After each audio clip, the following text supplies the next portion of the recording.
নবী আমার সাহাবায়ে কেরামকে ডাক দেয়া বলে, সাহাবা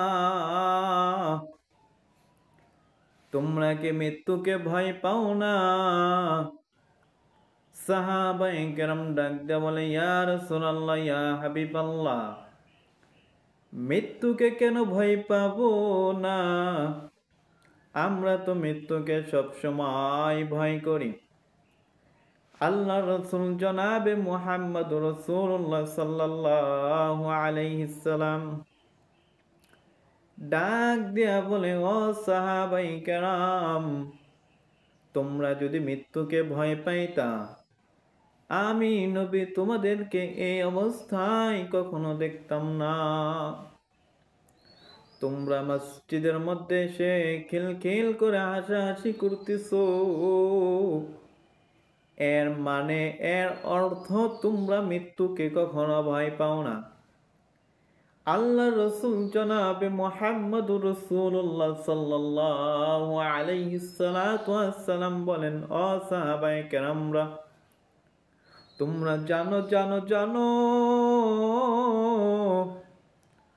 প্রতিদিন, প্রতি মুহূর্ত, প্রতি সময়, প্রতি মিনিট, প্রতি সেকেন্ড কবর মানুষকে কি বলে ডাকে?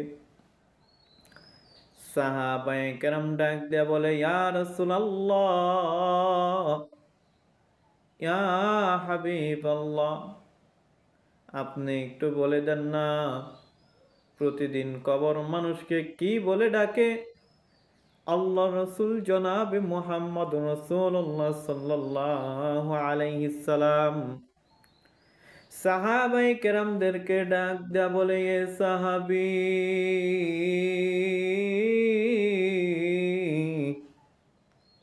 প্রতিদিন কবর মানুষকে ডাকতে থাকে আর বলতে থাকে, ও কবরের যাত্রীরা,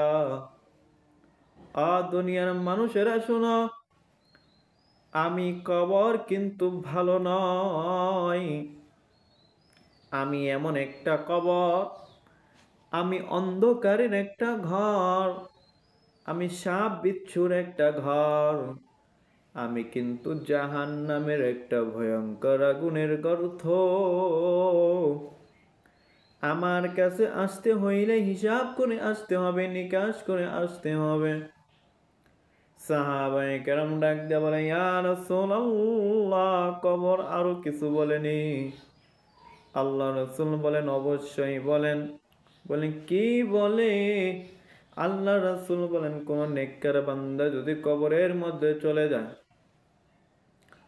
কোন নেককার বান্দা যদি আল্লাহর কবরে যায়,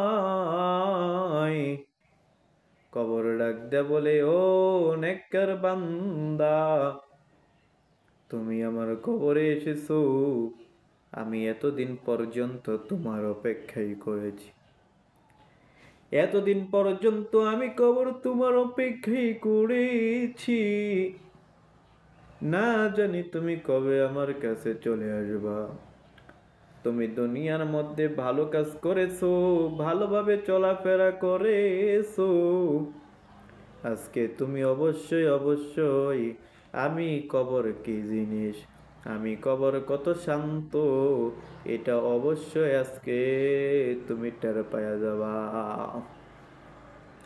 কবর যখন এই কথা বলে, কবর এই কথা বলতে দেরি হয়, ওই নেককার বান্দার চোখের রাখা চোখের আলো যেই পর্যন্ত যায়, এই দুই চোখ দিয়ে যেই পর্যন্ত দেখে, আল্লাহ রাসূল বলেন, ওই কবরটা ওই পর্যন্ত প্রশস্ত হয়ে যায়। আল্লাহ রাসূল বলেন, শুধু তাই নয়, তাই নয়, তাই নয়,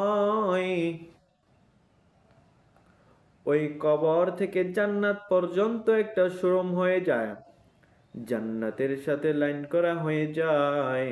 আল্লাহ রাসূল বলেন, ওই ভালো ব্যক্তির জন্য, ওই নেককার বান্দার জন্য ওই কবর থেকে হাওয়া বাতাস আসতে থাকে, কবর থেকে জান্নাতি বাতাস আসে, ওই কবর থেকে জান্নাতের ফল ফলান্তি আসে, বান্দা যদি শান্তি মতো উপভোগ করতে পারে।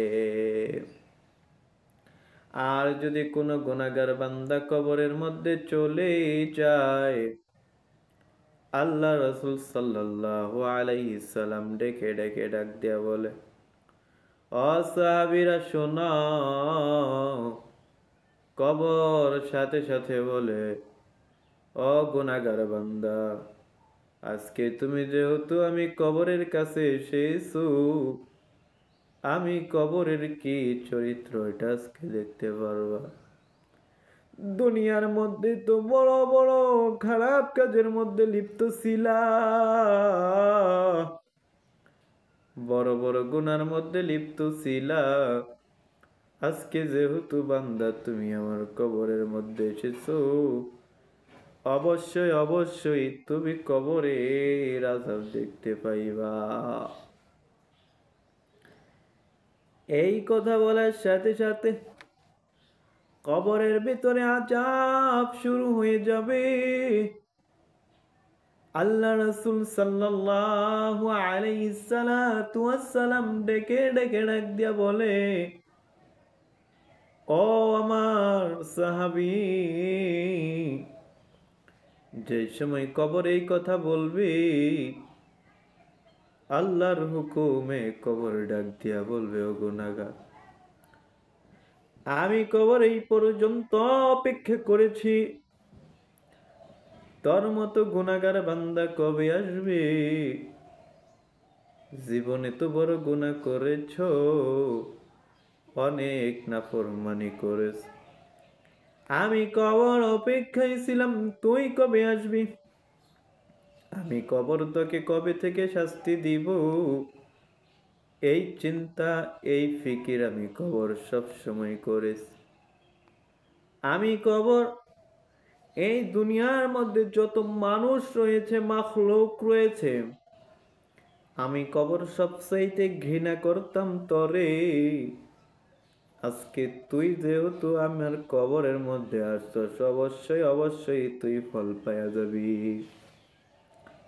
এই কথা বলার সাথে সাথে কবরের মাটি চতুর্পাশ থেকে চাপ দেওয়া শুরু করবে। হাদিসের মধ্যে বর্ণনা আছে, ডান পাশের মাটি বামে চলে আসবে, বামের মাটিগুলো ডানে চলে যাবে।